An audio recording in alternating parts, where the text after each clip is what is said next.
How's it going, guys? I've made a lot of advancements with my 3D printed drone today. And so I just wanted to show that for a second. These are the arms that I printed for it. And so I'm going to mount the motors, the brushless motors on them.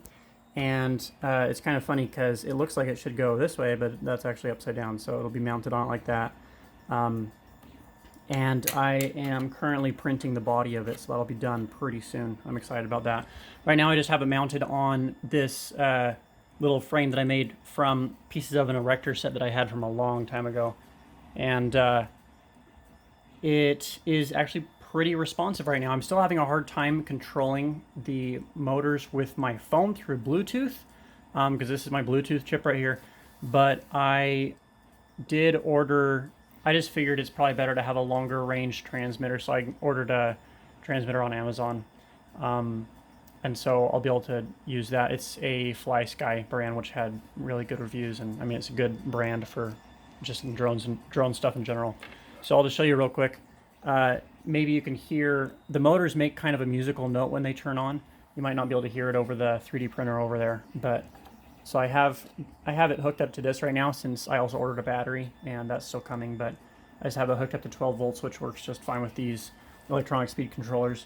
And I've got it running on Ubuntu Linux right now, and this is the MultiWii, which is the software that I was using on this Arduino Nano. So it's the MultiWii GUI, I guess.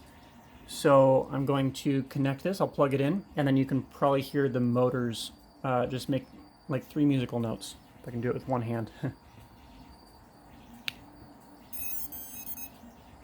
There you go.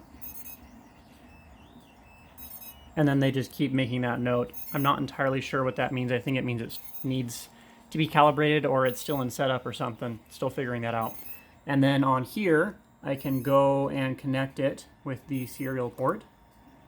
And then I can click start. And it's measuring from, you can see this is a lot more responsive than what I had on my phone before.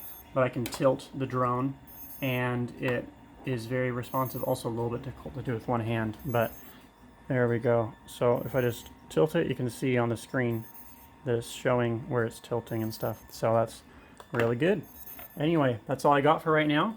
Hopefully within the next, I'm hoping like 2 or 3 days, this will actually be flying in the air. I still have to 3D print some propellers, so that'll be good too. So anyway, thank you guys so much for watching. Make sure you hit that subscribe button and hit the like, and we'll see you in the next one.